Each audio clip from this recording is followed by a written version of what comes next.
na wala silang ka-XP experience is kumikita sila. Follow kay Shadow, walang SL. Hindi mo ba makukuha ang TP kahit TP hit na po? Negative, positive, break even, close mo na. Because the signal account is already TP, TP ka na rin.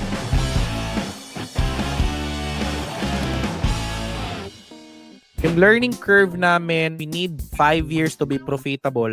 I'm cutting short it for you in the next 1 month, in the next 3 months. Kaya yung mga nagpo-post na mga kasama natin sa grupo na wala silang ka-XP experience is kumikita sila because we actually making trading easy and simple for you through the algorithm and Shadow and Izanagi.